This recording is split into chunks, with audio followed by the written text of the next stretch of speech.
dikatakan mengandung zat serupa sebanyak 345 mg per kilogramnya. Sodium dehydroasetat ini sering disebut dengan natrium dehydroasetat. Ini adalah salah satu zat adiktif yang digunakan sebagai bahan pengawet dan sering digunakan untuk mengawetkan produk kosmetik.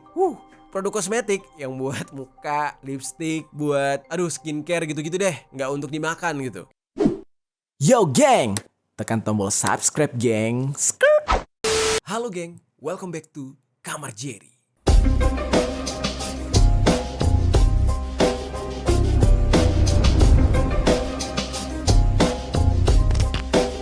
Geng. Oke, siapa di antara kalian di sini yang pernah nyobain brand roti yang satu ini? Namanya Aoka. Nah, ini adalah salah satu brand roti yang disukai oleh banyak orang karena memang rasanya enak tapi harganya juga terjangkau. Bisa dikatakan harganya sesuai lah dengan kantong. Mungkin kalau dibandingkan dengan roti-roti yang harganya di atas, itu tentunya ya rasanya berbeda gitu. Nah, tapi mengingat harga dan kualitas itu memang harus sebanding, jadi banyak orang yang menyesuaikan. Nah, terus roti yang satu ini lagi viral-viralnya geng. Nah, roti yang menyajikan beberapa varian rasa ini sempat viral di X beberapa waktu lalu gara-gara banyak orang yang mempublish betapa murah dan enaknya roti ini. Dan mungkin di antara kalian yang menonton video ini sempat melihat hal viral tentang roti tersebut. Nah, kenapa bisa viral? Apakah karena memang murah dan enak? Ternyata bukan cuma karena itu geng. Nah, ini semua terjadi gara-gara brand roti yang satu ini dikatakan terlibat sebuah kasus perihal kandungan bahan baku dari roti Aoka itu sendiri yang dikatakan mengandung senyawa berbahaya. Nah, senyawa berbahaya yang kayak gimana sih yang dimaksud? Nah, di sini gue pengen ngebahas tentang apa yang lagi ramai diperbincangkan. Ini bukan opini pribadi, tetapi gue hanya menyampaikan pemberitaan sesuai dengan apa yang sedang viral gitu, geng. Nah, nanti kalian bisa nilai sendiri, benarkah hal viral tersebut sesuai dengan kenyataannya? Apakah benar si roti Aoka ini mengandung bahan-bahan yang sedang dibicarakan, atau justru ini hanya sekedar fitnah atau ya untuk menjatuhkan marketingnya si Aoka aja? Nanti kalian bisa dengar sendiri, bisa menilai sendiri gitu ya. Nah, kasus ini nggak cuma melibatkan roti Aoka aja geng, tapi ada brand roti lain yaitu yang bernama Oko, juga dikatakan ya memiliki bahan dasar yang berbahaya. Nah, bagaimana bisa nih bahan berbahaya tersebut dijadikan sebagai bahan makanan untuk kita santap? Langsung aja kita bahas soal kasus ini secara lengkap di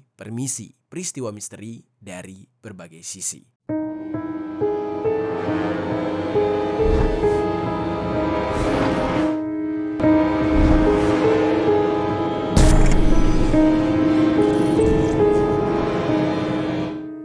Oke geng, sebelum kita lanjut ke pembahasan, gue mau pamerin dulu ke kalian sebuah stabilizer kamera canggih yang baru aja gue beli. Nih, namanya itu adalah Be Steady Multimate.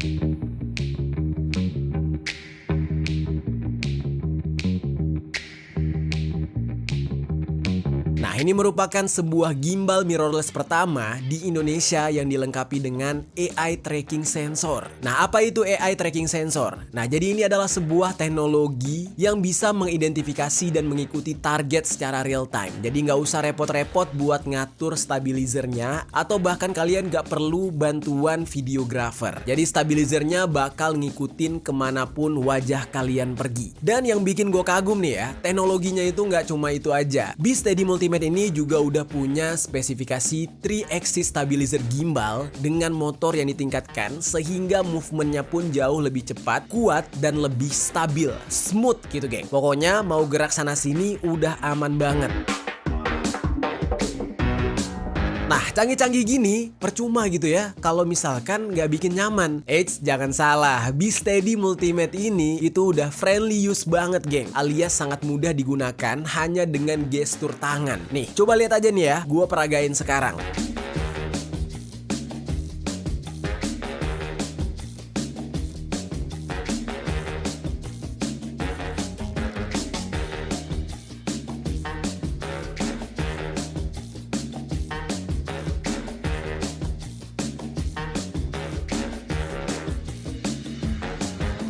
Gampang banget kan? Udah gitu, gimbal ini sangat mudah buat dikontrol soalnya ada roda kontrol serbaguna, joystick, dan button yang mudah dijangkau serta praktis banget jadinya. Nah terus geng, Beastedy Multimate ini juga punya infinite panning, jadi dia tuh bisa berputar tanpa batasan. Bisa juga buat tilting sampai 290 derajat dan juga rolling sampai 200 derajat. Kapasitas bebannya juga sampai 1200 gram. Jadi bisalah buat kamera mirrorless ditambah dengan mic, lighting, serta kelengkapan syuting yang lain. Terus selain kamera mirrorless, bisa juga pakai compact kamera, action kamera, bahkan sampai smartphone. Jadi pokoknya udah praktis banget. Udah gitu ketika kalian membeli, di dalam boxnya itu sudah lengkap dengan aksesorisnya. Jadi nggak perlu repot-repot lagi buat beli aksesoris tambahan kalau mau ganti dari kamera mirrorless menjadi ke handphone. Nah yang bikin gue seneng banget nih geng, kapasitas baterainya juga sampai 2600 mAh alias bisa dipakai selama 17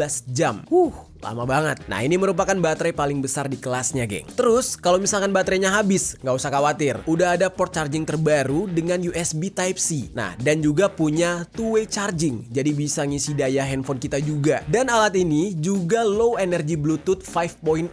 Jadi udah pas banget lah buat kalian yang suka vlogging atau bikin konten. Nah apalagi kalau ngevlognya atau kontennya itu solo atau sendirian. Paket komplit banget lah si Beastedy Multimate ini. Terus kecanggihannya nggak berhenti sampai di situ aja geng. Beastedy Multimate juga punya lampu RGB dengan tone yang bisa kita pilih atau kita rubah-rubah. Mulai dari cool, natural, dan juga warm sehingga bisa meningkatkan kualitas dari rekaman video kalian. Dan gimbal ini juga punya layar 0.91 OLED buat ngelihat fungsi yang lagi aktif ketika kita gunakan. Jadi nggak ngeribetin sama sekali. Nah, punya teknologi zoom serta focus control juga. Punya New Easy Inception, time lapse, dan juga motion lapse. Punya mode panorama juga sama mode new moment. Pokoknya kalian benar-benar dimanjakan lah kalau mau berkarya dengan alat ini. Nah terus ada quick release mode-nya juga, jadi bikin kita lebih gampang buat mengubah orientasi landscape ke portrait. Nah terus ada ultra wide angle shot mode, jadi bikin gagang gimbalnya itu nggak ngehalangin atau nutupin frame saat kita lagi ngerekam video atau foto dalam ukuran yang lebar.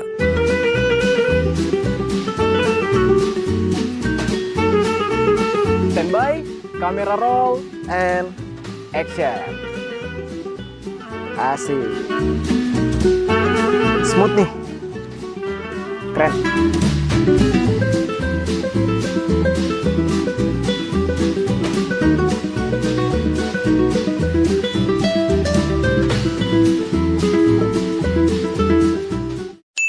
Cut. Nah jadi buat kalian semua yang bingung pengen berkarya, mau beli alat atau stabilizer buat kebutuhan konten sehari-hari, gue sangat merekomendasikan Beastedy Multimate ini buat kalian beli. Nah secara brand juga udah terjamin karena ini adalah buatan dari Brica yang udah ada sejak tahun 1995. Jadi sudah terbukti kualitasnya geng. Kalau misalkan kalian beli, kalian juga bisa dapat jaminan after salesnya, jadi aman secara keseluruhan geng. Nah buat kalian yang tertarik bisa langsung cek link pembelian produknya yang udah gue cantumin di kolom deskripsi.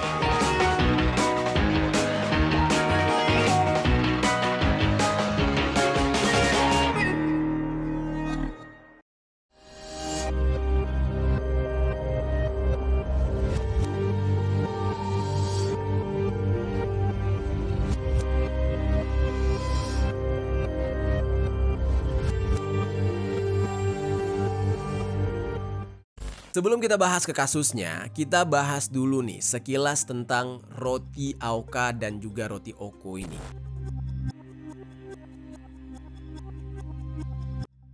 Oke, jadi roti AOKA ini yang viral banget itu diproduksi oleh sebuah perusahaan, yaitu sebuah PT berinisial IBF yang berdiri pada tahun 2018 dan pabriknya itu berada di daerah Bandung, Jawa Barat. Perusahaan ini ternyata bukanlah perusahaan lokal geng, melainkan sebuah perusahaan penanaman modal asing atau PMA milik negara Cina yang bergerak di bidang industri makanan, khususnya memproduksi roti. Nah, jadi bukan brand Indonesia gitu ya. Dan roti AOKA ini sendiri memiliki beragam jenis varian varian, yaitu ada roti gulung, burger, roti panggang, dan juga sandwich. Dan untuk varian yang roti panggang, ada beberapa jenis rasa, yaitu ada vanilla, pandan, keju, coklat, stroberi, durian, blueberry, sampai ke nanas. Cukup lengkap gitu ya. Dan untuk varian roti gulung, ada rasa kelapa, keju, dan juga coklat. Di antara varian-varian tersebut, mana yang mungkin kalian udah pernah coba nih, geng? Mungkin bisa ditinggalkan komentar di bawah dulu ya, kalau memang kalian udah pernah coba roti ini. Nah lalu geng, kalau dilihat dari website PT IBF yang menaungi roti AOKA ini, mereka mengklaim kalau roti yang mereka produksi sudah melalui proses yang ketat, mulai dari pemilihan bahan baku, proses pengolahan, pengemasan, sampai pada tahap pengiriman kepada konsumen. Jadi quality controlnya itu udah dijamin oleh perusahaan tersebut. Dan bahan-bahan yang digunakan oleh perusahaan itu adalah bahan yang memiliki kualitas terbaik katanya, dan bersumber dari alam langsung. Nah mereka juga mengaku kalau proses pembuatannya juga melalui proses yang ramah lingkungan, yaitu semuanya didukung dengan tenaga kerja ahli pada bidangnya, sehingga menjadikan produk yang mereka hasilkan ini terjamin mutu dan rasanya. Makanya banyak yang mengakui kalau roti ini ya enak gitu. Nah tapi seenak-enaknya yang membuat penasaran adalah kenapa harganya murah banget gitu kan. Ya kalau kita berbicara tentang perusahaan Cina, kayaknya udah nggak heran lagi ya. Mereka itu dari segi apapun kalau bikin barang udah pasti tuh harga jualnya murah-murah banget gitu geng. Nah itu yang bikin curiga. Lalu, kesuksesan roti AOKA ini di pasaran juga tidak terlepas dari strategi marketing yang dilakukan oleh PT yang berinisial IBF tadi, yaitu dengan melakukan masifnya distribusi sehingga roti AOKA ini masih tergolong sebagai brand baru, namun produknya sudah dijual di berbagai warung di seluruh Indonesia. Kalau kalian ke warung-warung kecil, itu pasti ada roti AOKA. Distribusinya itu juga sangat meluas dan merata di Pulau Jawa khususnya, karena memang pabriknya berlokasi di Jawa Barat, tepatnya di Bandung. Jadi untuk Pulau Jawa seluruhnya gampang dijangkau menggunakan jalur darat. Dan target pasar dari roti AOKA ini adalah kalangan menengah ke bawah. Makanya kalau kalian ke supermarket besar, itu roti ini nggak ada. Jadi cuma ada di warung-warung kecil, kayak orang-orang mau mampir ngopi atau ke Warmindo gitu. Nah ini roti AOKA ini ada gitu. Lalu strategi kedua mereka, ya karena mereka mematok harga yang murah, hanya dengan 2.000 aja gitu ya harganya, udah bisa mengkonsumsi roti tersebut. Dan banyak variannya yang ditawarkan oleh roti AOKA ini, membuat orang-orang jadi penasaran dengan rasa-rasa lainnya. Nah jadi wajar sangat laku lah di pasaran. Nah lalu strategi marketing terakhir adalah ongkos produksinya yang murah. Kalau kita lihat ya geng, roti AOKA ini hanya terdiri dari roti 2 lapis yang diisi dengan selai, lalu packagingnya juga sederhana. Nah karena hal itulah produsen dari roti AOKA ini bisa menekan kos produksi dengan biaya yang rendah dan mempengaruhi harga jual mereka yang juga ya nggak mahal-mahal banget gitu. Bukan nggak mahal banget sih, emang murah parah sih ya. 2.000 udah bisa makan roti sampai kenyang gitu kan. Value yang dimiliki oleh roti AOKA ini adalah harga yang murah tersebut, yang menurut gua nih ya belum bisa diberikan oleh produsen-produsen roti yang lain yang mungkin sekelas manufaktur seperti AOKA ini. Ya mana ada yang mau gitu jual rotinya cuma 2.000. Lo tanya deh brand-brand yang lain, ada gak? Gue yakin gak ada. Bahkan yang buatan rumahan atau homemade juga gak mungkin jualnya 2.000. Pasti di atas itu sekarang, mau 3.000, 4.000, 5.000 biasanya. Nah makanya nih geng, gak heran konsumen dari roti AOKA ini sangat banyak karena ramah di kantong, sekaligus bisa ngeganjel perut, bikin kenyang. Lalu geng, singkat cerita, dari teknik marketingnya tersebut, roti ini akhirnya berhasil mendapatkan perhatian dari netizen Indonesia. Ada beberapa konten kreator yang sempat mereview roti AOKA ini untuk mencoba apakah rasa yang ditawarkan oleh roti tersebut enak dengan harga yang murah itu. Nah karena rasa penasaran, lalu dijadikan sebuah konten oleh para konten kreator, secara tidak langsung itu menjadi marketing untuk produk tersebut. Jadi secara nggak langsung ini produk AOKA tuh dipromosikan. Entah karena itu endorse atau konten kreator ini mereview jujur, tapi yang jelas ketika itu diunggah ke media sosial, informasi tentang keberadaan roti ini jadi diketahui oleh banyak kalangan. Jadi dengan kata lain tuh brand awareness-nya lebih bagus gitu. Lalu para konten kreator itu banyak mereview kalau roti ini tuh ternyata enak. Jadi reviewnya tuh bagus. Yang pasti hal tersebut membuat banyak orang jadi suka. Jadinya semakin banyak orang yang penasaran untuk mencoba, dan terus begitu sampai akhirnya netizen Indonesia secara keseluruhan mengetahui kalau roti AOKA ini sangat murah dan rasanya juga enak gitu. Nah itu itulah kurang lebih latar belakang dari roti Aoka. Nah, lalu bagaimana dengan roti yang satunya, yaitu roti Oko. Nah, roti Oko ini diketahui diproduksi oleh PT yang berinisial ARF, yang merupakan perusahaan swasta dalam negeri. Hanya saja mayoritas saham di PT ini itu dimiliki oleh seorang WNA berinisial WQ yang berasal dari Fujian, Cina, yang juga menjabat sebagai direktur di perusahaan tersebut. Nah, jadi lagi-lagi ya, di belakangnya itu ada pihak Cina yang memegang perusahaan makanan ini. Dan dikatakan kalau perusahaan tersebut hanya mengambil sedikit keuntungan dari penjualan produk mereka, yaitu roti Oko tadi, untuk bisa memasarkan dengan harga yang murah. Tapi perusahaan itu tetap menjamin kalau proses produksinya sudah higienis dan juga berstandar internasional dengan ketahanan roti selama 90 hari. Gokil, 90 hari loh, berarti awet banget tuh roti. Nah, dan roti Oko ini juga dijaga agar kondisi dari produk tersebut tetap bersih dan tidak terkontaminasi bakteri. Nah, untuk menjaga kualitas tersebut, proses pengemasan roti itu dilakukan dengan mesin dan perusahaan itu mengklaim kalau perusahaannya sudah berstandar ISO. Nah, ISO sendiri adalah sebuah standar milik perusahaan untuk terus mengukur, mengevaluasi, dan meningkatkan sistem yang memastikan kualitas produk secara keseluruhan, geng. Jadi bisa dikatakan mereka ini secara quality control juga mengklaim kalau mereka itu sudah lengkap, bagus, dan sangat berkualitas. Jadi latar belakang dua brand roti tadi sudah kita bahas. Sekarang kita bahas kepada kontroversinya, yang mana kontroversi ini cukup viral di media sosial. Nah, di sini gua rangkum buat kalian supaya kalian tahu dan bisa menilai sendiri. Menurut kalian, perusahaan sebesar brand Aoka dan juga Oko apakah benar melakukan kecurangan dengan membubuhi kandungan yang berbahaya pada bahan baku produk mereka? Apakah ini hanya fitnah atau justru ini beneran? Nilai sendiri nanti ya. Kita langsung bahas isu dari roti Aoka dan Oko yang mengandung bahan berbahaya.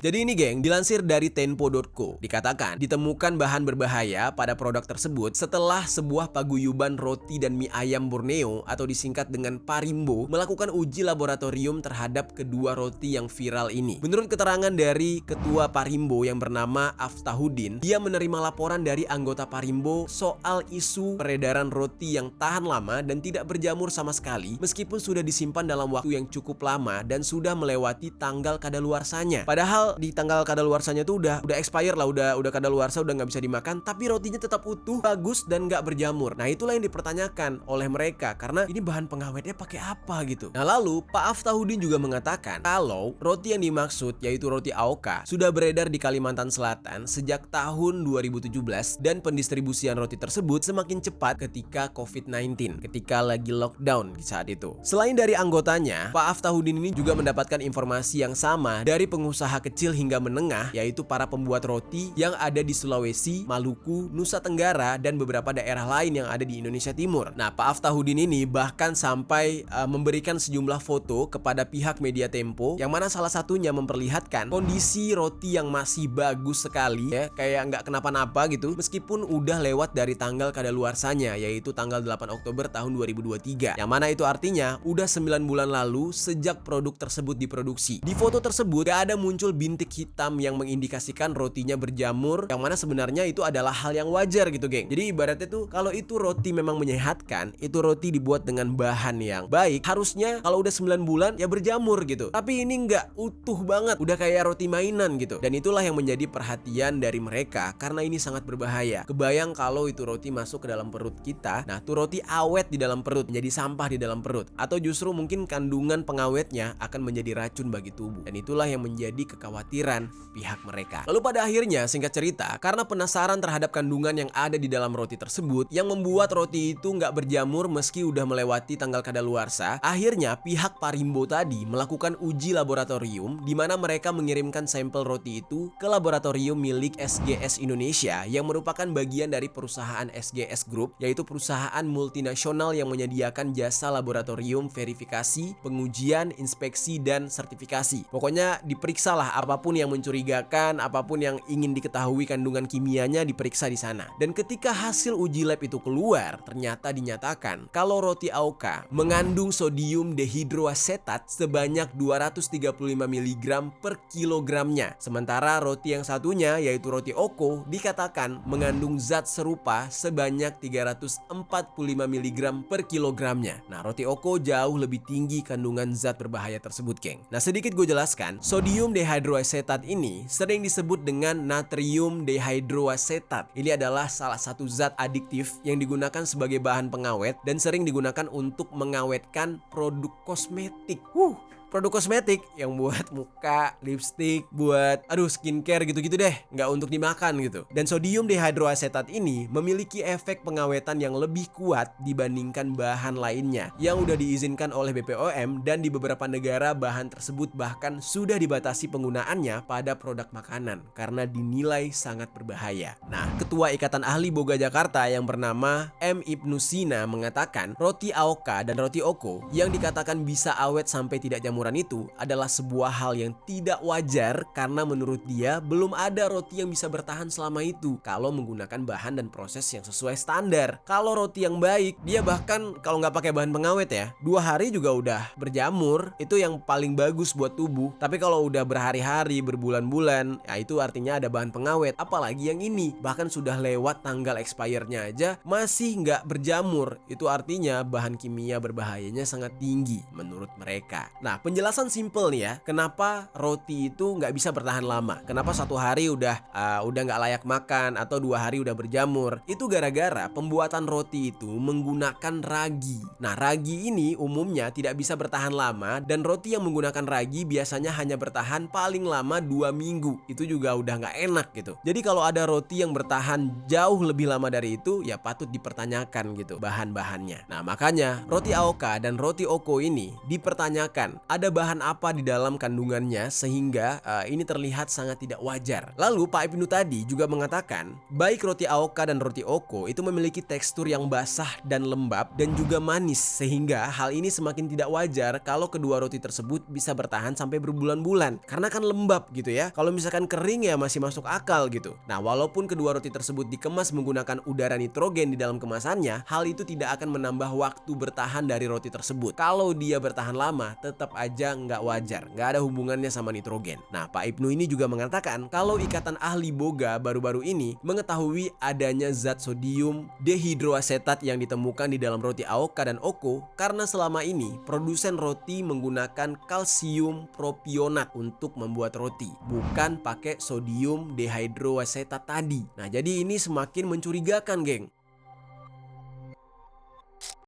Nah, lalu atas isu ini banyak netizen yang akhirnya buka suara mengenai kasus tersebut karena belum ramai di pemberitaan. Nah, kebanyakan dari netizen memviralkan fakta ini di X atau Twitter yang kalau gue lihat nih ya, akhirnya terbagi menjadi 2 kubu nih. Ada yang pro terhadap roti AOK dan Oko, tetapi ada juga yang kontra. Yang mana salah satunya ada netizen yang membagikan pengalamannya ketika mengkonsumsi roti tersebut. Nah, username dari netizen ini adalah Rida Intifada. Dia menuliskan di dalam tweetnya kalau dia pernah membeli roti tersebut, entah AOK atau Oko gitu ya, atau dua-duanya gitu. Kemudian dia kapok dan gak mau beli lagi kedua roti tersebut karena dia menganggap perutnya agak sensitif. Jadi ada rasa yang aneh ketika dia mengkonsumsi roti tadi. Nah, mencuatnya isu mengenai bahan berbahaya di dalam kandungan roti tersebut membuat dia berasumsi kalau penyebab dari perutnya yang sakit itu gara-gara adanya bahan berbahaya di dalam roti tersebut. Dan kemudian dia juga sempat menuliskan kalau UMKM roti lokal banyak yang tersingkirkan dari pasaran karena keberadaan kedua roti asal produsen Cina ini. Nah, Rida juga membagikan beberapa screenshot komentar dari netizen lain yang mengalami pengalaman yang kurang mengenakan setelah mengkonsumsi roti AOK dan Oko ini, yang mana ada anaknya keracunan setelah makan roti tersebut. Lalu nggak tanggung-tanggung, anaknya yang keracunan ini sampai harus dirawat di rumah sakit selama beberapa hari. Dan ada juga yang mengatakan pernah mendapatkan roti AOK dan disimpan selama sebulan karena tidak kemakan. Anehnya roti tersebut tetap awet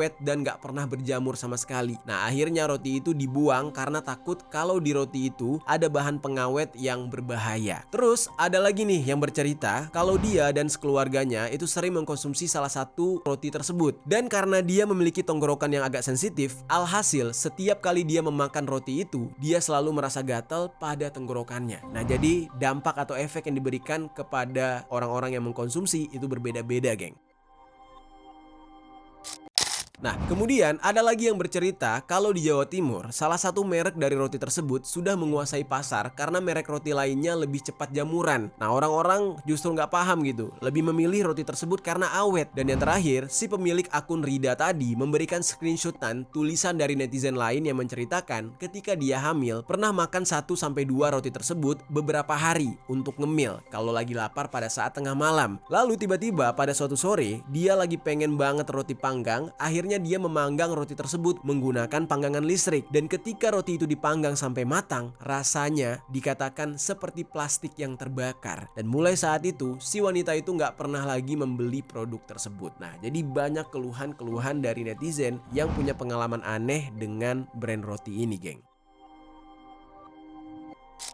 Terus geng, di tengah banyaknya keluhan netizen tentang roti ini, tiba-tiba ada argumen yang pro terhadap roti ini. Ini datang dari seorang netizen dengan username X atau Twitter @jeongwone, yang justru dia mengatakan kalau sebenarnya isu ini tuh udah rame dari lama. Nah, ada salah satu varian roti AOK yang bernama roti panggang yang menurut si Jeong ini itu diklaim oleh si Jeong ini kalau dia pernah membaca kandungan pengawet yang ada di dalam roti tersebut bisa nggak toksik atau nggak membahayakan setelah dipanggang. Jadi menurut dia, varian roti panggang milik roti AOK itu sebelum dimakan seharusnya dipanggang terlebih dahulu karena namanya aja ya roti panggang, kata dia. Nah, jadi memang harus dipanggang. Dan dia justru menyalahkan orang-orang yang langsung memakan roti tersebut. Nah, tapi nih geng, menurut gue ya, orang-orang yang langsung memakan roti itu karena pasti orang-orang yang membeli varian roti panggang ini sudah berpikir kalau tulisan roti panggang di kemasan roti tersebut ya dikiranya sudah melalui proses pemanggangan ketika produksi. Jadi ngapain dipanggang lagi gitu. Kecuali di kemasan ada tulisan dengan jelas roti untuk dipanggang atau roti khusus untuk dipanggang atau mungkin dipanggang terlebih dahulu. Nah, itu masih masuk akal. Nah, jadinya orang yang beli roti tersebut jadi nggak salah gitu kan cara mengkonsumsi roti tersebut gitu. Nah, tapi dari pengalaman salah satu netizen yang tadi gue ceritakan, justru ketika dipanggang dia bilang matangnya bukan kayak matang roti, malah kayak matang plastik. Nah, inilah yang masih menjadi perdebatan. Nah, makanya seharusnya pihak produsen itu harus memberikan instruksi cara penyajian yang tepat untuk produk mereka ini. Nah, di sini gue jadi bertanya-tanya juga ya, kalau memang tidak ada cara penyajian yang jelas di kemasan produk, kok bisa lolos BPOM gitu ya? Kan seharusnya untuk lolos BPOM, saran penyajian itu harus ada. Contohin aja misalkan kayak mie goreng instan yang sering kita konsumsi. Di kemasan tulisannya itu ada tulisan mie goreng, tapi bukan berarti mie itu benar-benar harus digoreng. Ya sesuai dengan arahan penyajiannya, cuma diseduh, dibuang kuahnya, lalu dicampurkan bumbu dan kecapnya gitu kan? Nah, makanya di setiap mie instan itu orang nggak pernah salah dalam menyajikan, orang nggak pernah protes ya, walaupun mungkin masih ada yang ngegoreng terlebih dahulu atau justru makan secara mentah. Nah, itu sudah di luar tanggung jawab produsen. Yang penting produsennya sudah mengarahkan cara penyajian yang benar. Nah, jadinya untuk roti AOK sendiri dipertanyakan karena tidak adanya saran penyajian, yang berarti roti tersebut bisa langsung dimakan tanpa proses apapun terlebih dahulu. Ya kalau ada yang mau memanggangnya ya boleh-boleh aja, tapi alhasil ya kayak gitu tadi, ternyata pas mateng bentuknya dan rasanya aneh, katanya sih seperti plastik. Nah, tapi tetap aja ya geng, dari semua hal yang diperdebatkan, yang dipertanyakan itu adalah kandungan berbahaya yang terkandung di dalam roti tersebut. Karena mau bagaimanapun juga, untuk dikonsumsi dalam jangka waktu panjang itu akan sangat berbahaya bagi tubuh. Nah, singkat cerita nih geng, setelah isu mengenai kandungan berbahaya di dalam roti AOK dan OKO, pihak produsen dari roti tersebut yaitu PT yang berinisial IBF itu memberikan klarifikasi geng. Dari hit legal dari perusahaan tersebut yang bernama Bapak Kemas Ahmad Yani memastikan kalau penggunaan bahan pengawet kosmetik sebagai pengawet di dalam produk tersebut seperti yang diberitakan itu adalah sebuah fitnah yang gak benar, kata dia. Tuduhan ini sudah memicu kekhawatiran dan keresahan di kalangan konsumen yang mengkonsumsi produk mereka. Nah, dia menjelaskan juga kalau roti AOK ini sudah dilakukan pengujian oleh BPOM dan sudah mendapatkan izin edar untuk seluruh variannya, serta menegaskan kalau semua produk AOK itu tidak mengandung sodium dehydroasetat dan masa kadaluarsa dari roti tersebut bukan 6 bulan katanya. Nah, pemberitaan mengenai terdapatnya kandungan berbahaya ini memang berawal dari hasil lab dari SGS Indonesia, tetapi ada sebuah surat yang tertanggal pada 15 Juli tahun 2024 dari SGS Indonesia kepada PT IBF tadi, di mana SGS memberikan klarifikasi secara tertulis kepada PT IBF bahwa SGS secara tegas membantah dan menyatakan informasi tersebut bukan berasal dari pihak SGS Indonesia. Nah, jadinya di sini tuh makin membingungkan nih. Jadi